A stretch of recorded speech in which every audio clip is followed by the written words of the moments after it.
श्री अखिलेश यादव जी।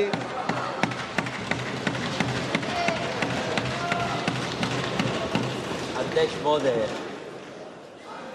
महोदय, मैं आपका धन्यवाद देना चाहता हूं कि इस महत्वपूर्ण विषय पे मुझे बोलने का मौका दे रहे हैं। मैं अपने साथी माननीय सदस्य गौरव गोगोई जी के से सहमत हूं। बहुत सारे महत्वपूर्ण उन्होंने बिंदु उठाए और अध्यक्ष महोदय,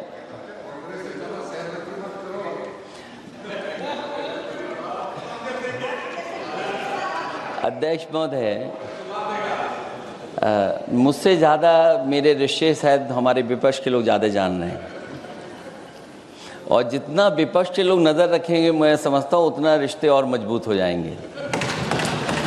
अध्यक्ष महोदय, मैं आंदोलन को बहुत दूर से देख रहा था और उस आंदोलन में जो जीत के बाद नारा लगा, एक नारा लगा अध्यक्ष महोदय, सरकार के खिलाफ नारा लगा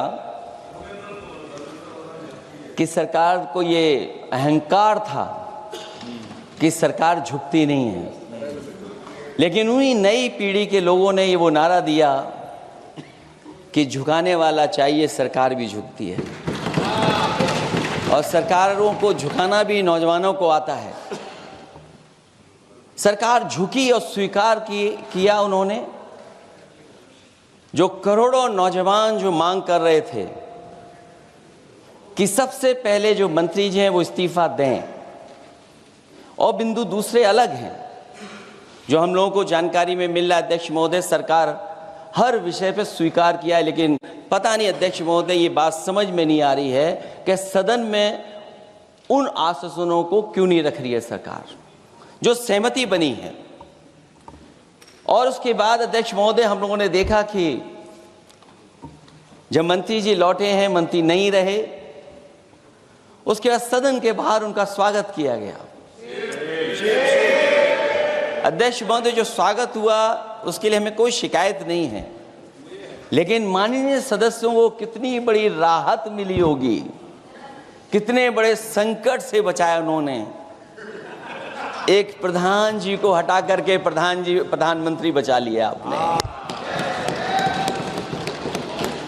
और ऐसा अध्यक्ष महोदय आंदोलन किसी ने नहीं देखा जिस आंदोलन में नई पीढ़ी के लोग, कम उम्र के लोग निकल करके आ गए और जो नारे दिए गए। ये सरकार पिछले कई वर्षों से नकारात्मक प्रचार पर टिकी हुई थी, नकारात्मक राजनीति करती थी और न जाने कितने हजार करोड़ रुपए खर्च किए होंगे सरकार ने नकारात्मक राजनीति के लिए। लेकिन नई पीढ़ी को मैं बधाई देना चाहता हूं, उनके मनोबल को और उनकी एकता को, और जिस तरीके से उन्होंने प्रचार किया, अंततः सरकार को झुकना पड़ गया। भाजपा वचन नहीं देती, जुमला देती है। तो मुझे उम्मीद है कि सभी युवा नौजवानों का जो मांग की है उन्होंने, उन सभी मांगों को सरकार स्वीकार करेगी। और सरकार ये भी स्वीकार कर लिया होगा कि कोई दल मजाक में बना तो कितनी बड़ा दल बन गया।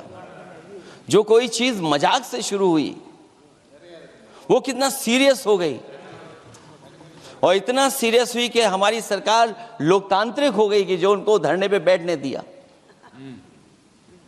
सरकार लोकतांत्रिक थी कि उन्हें धरने पर बैठने दिया। हमने वो भी समय देखा है कि जहां पर धरने पर नहीं बैठने दिया, वर्षों वर्ष लोग बैठे रहे धरने पर, उनकी सुनी नहीं गई। इसी दिल्ली को घेरा था किसानों ने, और सरकार को लगा कि चुनाव आ गया तो सरकार ने तीनों काले कानून वापस ले लिए। जब सरकार घबरा जाती है, डर जाती है, तो सरकार स्वीकार कर लेती है। इसीलिए वो नारा मुझे अक्सर याद आता है कि झुकाने वाला चाहिए, सरकार भी झुकती है। जो विषय लाया गया है कि prevention of unlawful means act, सरकार को कम से कम ये बताना चाहिए था कि 2024 में जब ये लेकर के आए थे तो आज 2026 में कैसे पेपर लीक हो गया। और केवल गिनती के 1-2 पेपर लीक नहीं हुए हैं, ये ऐसा आंदोलन रहा जिसमें माँ बाप और नई पीढ़ी के लोग सब जुड़ गए। अगर हम ये माने कि 20 लाख बच्चों ने परीक्षा लिखी थी और उनके घर परिवार के सदस्यों को हम इसमें जोड़ दें, दादा दादी, माँ बाप और परिवार का कोई सदस्य, तो 5 लोग प्रभावित थे। और 5 गुणा 20, 1 करोड़ लोग नाराज हुए सरकार से। और अक्सर हम पॉलिटिकल लोग हैं, हम लोग जानते हैं जब कभी आंदोलन करते हैं तो कितनी तैयारी करानी पड़ती है, गाड़ियों का इंतजाम, खाने का इंतजाम और इंतजाम। लेकिन ये पहला आंदोलन देखा कि जिसमें माँ बाप भी जुड़ गए और कहा कि जाओ बच्चों आंदोलन करो, हम आपके साथ हैं। ये पहला आंदोलन ऐसा देखने को मिला है। और केवल दिल्ली में नहीं हुआ ये, केवल दिल्ली में नहीं हुआ ये। अगर ये बात गलत है, अगर ये बात अध्यक्ष महोदय गलत लग रही है तो देश के होम मिनिस्टर साहब को ले आइए, वो सब एक्सप्लेन कर देंगे।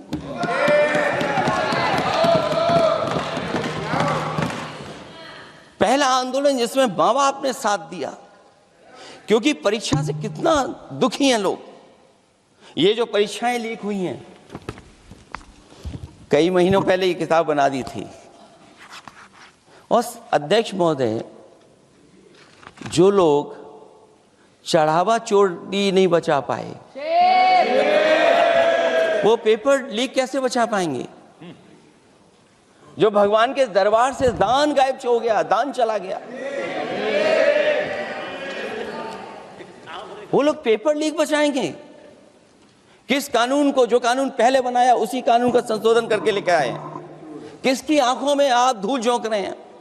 और अगर कानून से बच रहा होता तो भाजपा की 10 साल की सरकार में 20 परीक्षाएं कैसे लीक हो गई। 20 परीक्षाएं लीक हुई अध्यक्ष महोदय, जिसमें कोर्ट तक जाना पड़ा, उसके बाद परीक्षा रद्द हुई है। दरोगा भर्ती का पेपर लीक हो गया, जूनियर इंजीनियरिंग के भर्ती का पेपर लीक हो गया, ग्राम विकास पंचायत अधिकारी का पर्चा लीक हो गया, नलकूप चालक भर्ती का, यूपी टीईटी का परीक्षा लीक हुआ। और एक बार नहीं हुआ, 3 बार पेपर लीक हुआ यूपी टेट का। हाई स्कूल बोर्ड का परीक्षा लीक कर दिया, इंटरमीडिएट की बोर्ड की परीक्षा लीक हुई, इंटरमीडिएट का फिर परीक्षा का लीक हुआ, कई बार हुई। सिपाही भर्ती लीक हुई। आप सोचिए कितनी परीक्षाएं लीक हुई हैं। और नीट परीक्षा कोई पहली बार लीक नहीं हुई, दोबारा लीक हो गई, कानून बनने के बाद लीक हुई। सहायक प्रोफेसर भर्ती लीक है, लेखपाल भर्ती लीक हुई। यूपी जैसे स्टेट, जो सबसे बड़ा स्टेट है, जहां से प्रधानमंत्री चुन करके आते हो, वहां तक पेपर लीक हो जा रहा है। और जो संस्था परीक्षा एग्जामिनेशन करा रही है, वो एनटीए में भी आउटसोर्स कर दिया आपने। हम विपक्ष के लोगों को तो डर ये लगता है अध्यक्ष महोदय, कहीं ऐसा ना हो कि ये पूरी सरकार को आउटसोर्स कर दें। आउटसोर्स सरकार है, जो सबसे विश्वसनीय संस्था है, उसमें आउटसोर्स पे आपने कर्मचारियों को रखा हुआ है। किस बात की जवाबदेही है? यही अकाउंटेबिलिटी है आपकी? कहीं अकाउंटेबिलिटी ये तो नहीं है, आप अकाउंटेबिलिटी को ये कहीं समझ बैठे हों कि अकाउंट को भर दे वो एबिलिटी वाला ही हमें चाहिए। कहीं वो अकाउंटेबिलिटी तो नहीं है। आप बताइए, एनटीए को आउटसोर्स किया हुआ है आपने। जिस संस्था की जिम्मेदारी है महत्वपूर्ण परीक्षा कराने की, उसमें सब आउटसोर्स। और ये सच कहा कि कांग्रेस पार्टी के माननीय सदस्य ने मांग की है कि वो हम लोगों को पता होना चाहिए आखिरकार कौन लोग थे जो आउटसोर्स होकर के बैठ करके परीक्षा में इस तरह की घोटाला कर रहे थे। आखिरकार जवाबदेही क्या है, किसकी थी? और फिर केवल नीट की परीक्षा की बात करें और परीक्षाओं की बात करें, अगर हम अध्यक्ष महोदय जब से सरकार बनी है तब से सरकार की कोशिश रही है कि शिक्षा, परीक्षा और यूनिवर्सिटी का ताना बाना पूरा ध्वस्त हो जाए, उसको एक रंगी बना दें हम, उसमें अंडरग्राउंड अनरजिस्टर्ड लोग शामिल हो जाएं। ये पिछले जब से भारतीय जनता पार्टी की सरकार आई है तब से हो रहा है। और फिर शुरुआत कहां से होती है? क्योंकि आप नहीं चाहते कि देश के गरीब लोग पढ़ें लिखें आगे बढ़ें। सरकार ने सबसे पहले हमला किया प्राइमरी स्कूल पर, और प्राइमरी स्कूल कितने बंद किए हैं आपने? जहां से बच्चे की शिक्षा की यात्रा शुरू होती है। एक गरीब परिवार का बेटा, बच्चे कहां से पढ़ करके निकलते हैं? सबसे पहले प्राथमिक शिक्षा सरकारी स्कूलों से पढ़ करके निकलते हैं। हमारे बहुत सारे माननीय सदस्य होंगे, वो उन्हीं प्राथमिक विद्यालयों से पढ़ करके आज इस सदन तक पहुंचे होंगे। आपने सबसे पहले स्कूलों पे हमला किया और प्राइमरी से लेकर के नौकरी तक पे आपने हमला किया है। युवाओं के भविष्य पर आपने चोट पहुंचाने का काम किया है। और जो प्राइमरी स्कूल जो आपने बंद किए हैं, वो इसीलिए बंद किए हैं आपने कि पिछड़े, दलित और गरीब के वर्ग के परिवारों के बच्चे पढ़ लिख न जाएं। क्योंकि आज भी अगर हम देखते हैं प्राइमरी स्कूल में कौन पढ़ने जा रहा है? सबसे समाज के गरीब परिवार के बच्चे पढ़ करने जा रहे हैं।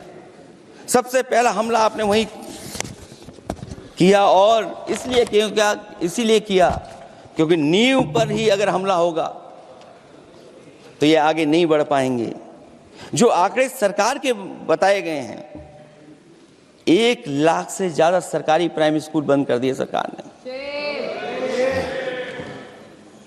और अगर ये बात गलत है तो हमें उम्मीद है सरकार इस पर भी जवाब देगी। और अगर हम आंकड़े निकालें तो जो आंकड़े दिखाई दे रहे हैं, यूपी में सबसे ज्यादा प्राइमरी स्कूल बंद हुए हैं। और ये सरकार के आंकड़े हैं कि 7 लाख से ऊपर विद्यालय थे जो अब 6 लाख रह गए हैं। और यूपी में तो सबसे ज्यादा बंद हुए हैं। उत्तर प्रदेश में 26,386 सरकारी प्राइमरी स्कूल बंद कर दिए सरकार ने।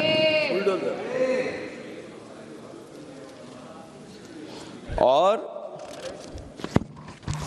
केवल प्राइमरी स्कूल बंद नहीं किए हैं, नौकरी पे भी हमला किया है। 69,000 शिक्षक भर्ती को लेकर के बड़े पैमाने पर घोटाला किया गया। और घोटाला इतना बड़ा है कि वो सभी कोर्टों में गए हैं और पिछले कई वर्षों से आंदोलन कर रहे हैं। कोई स्थान नहीं बचा अध्यक्ष महोदय जहां पर वो शिक्षक भर्ती के लोग न गए हों। मंत्रियों के यहाँ गए हैं, आंदोलन किया है, हाई कोर्ट गए हैं, सुप्रीम कोर्ट गए हैं। लेकिन देखिए सरकार भी कमाल की है कि सरकार उनको नौकरी नहीं देना चाहती। और इसलिए नौकरी नहीं देना चाहती है क्योंकि उन्होंने भर्ती गलत की है। और भर्ती में जिन लोगों का अधिकार छीना है वो सबसे ज़्यादा पिछड़े और दलित परिवार के बेटे, जिनका अधिकार इस सरकार ने छीना है। और ये अगर बात नहीं ठीक है तो हमें उम्मीद है कि सरकार इसका भी जवाब देगी। माध्यमिक स्कूलों को भी बंद किया जा रहा है और बड़े पैमाने पे स्कूल बंद हुए हैं। और जो बोर्ड की परीक्षाएं लीक हुई हैं, पूरे देश में बड़े पैमाने पर बोर्ड परीक्षाओं के पेपर लीक किए गए हैं। अध्यक्ष महोदय, हम जानना चाहते हैं कि आखिरकार 10वीं और 12वीं के पेपर लीक क्यों हो रहे हैं? 10वीं और 12वीं के पेपर लीक क्यों हो रहे हैं? इसके लिए अगर कोई सरकार के पास जवाब हो तो बताएं।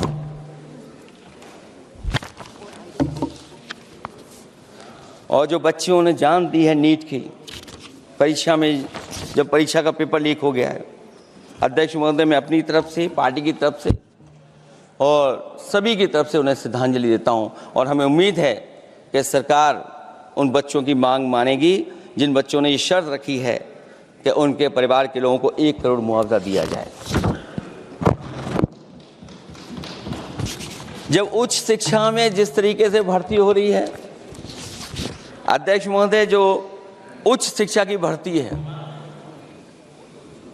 उसमें जो अपॉइंटमेंट हो रहे हैं उनके बारे में तो क्या चर्चा करें कि जब संस्था पे सबसे ऊपर बैठा व्यक्ति ही अन्याय करेगा तो पूरी संस्था में अन्याय होगा।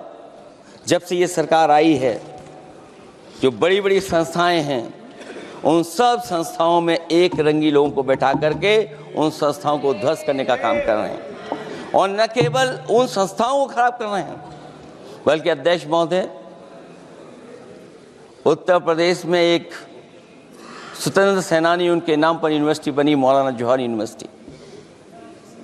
यूनिवर्सिटी बनकर के तैयार हो गई। इन्होंने कोई सरकारी यूनिवर्सिटी नहीं बनाई, और अगर कोई प्राइवेट यूनिवर्सिटी बन भी गई है तो उसको भी हथौड़ा लेकर के तोड़ने की तैयारी कर रहे हैं ये लोग। ये नफरत की राजनीति कहां लेकर के पहुंचा देगी। और जब से बीजेपी की सरकार आई है तब से नफरत की राजनीति और दूसरे लोगों के साथ किस तरह का व्यवहार हो रहा है, उन्हें कहीं भी न्याय तक नहीं दिला पाई सरकार। और जब नौकरी की बात आ जाए तो अध्यक्ष महोदय, अग्निवीर भर्ती में भी जो हर साल में कितनी भर्ती होती थी, कभी 80,000 भर्ती हुआ करती थी, अब भर्ती केवल 10,000 हो पा रही है।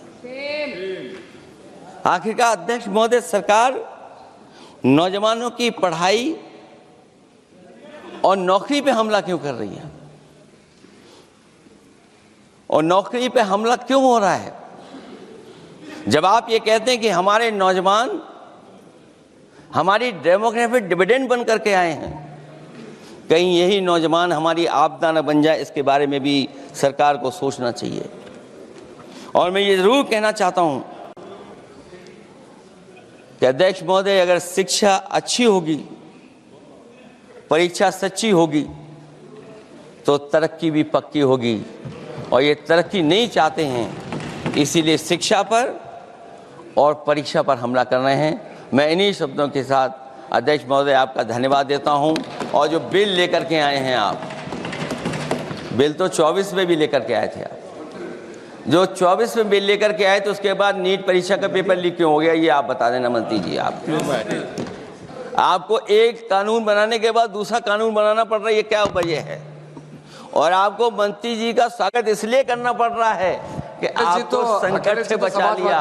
और अगर अखिलेश जी तो समाजवादी है। मैं पूछना चाहता हूं कि छात्रों का आंदोलन के बाद सरकार उनका बात सुन के पार्लियामेंट में बिल लेके आता है, ये अच्छा है, या जो आंदोलन होता है तो उसको कुचलने के लिए देश में इमरजेंसी लगा देता है, वो अच्छा? आप बता दीजिए।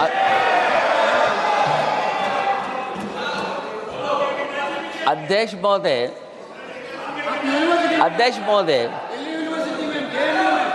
महोदय, मैं इमरजेंसी को तो नहीं देखा हूँ, लेकिन इमरजेंसी में क्या क्या हुआ है वो अभी दिल्ली की राजधानी में भी देखने को मिल गया है।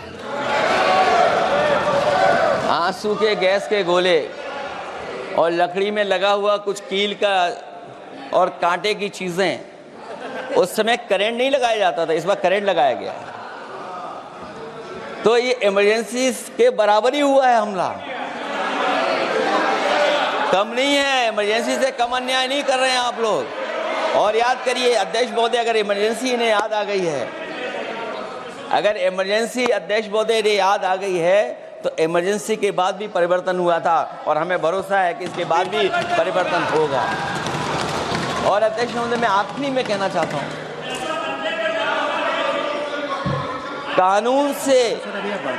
कानून से नहीं, नियत साफ होगी तब नीट का परीक्षा साफ होगी। सवाल कानून का नहीं है, आपकी नियत साफ नहीं है। और जिस समय आपकी नियत साफ होगी तो परीक्षा भी साफ हो जाएगी। और हमारे साथी जो कुछ और बातें उठा रहे हैं, आज मौका नहीं है, लेकिन आपको भगवान भी माफ नहीं करेंगे, क्योंकि आप चढ़ावा चोरी में शामिल हुए हैं। और चढ़ावा ही नहीं, जो गुप्त दान था वो भी चोरी हुआ है, गुप्त दान। और ये पाप की श्रेणी में नहीं आता है, महापाप की श्रेणी में आता है।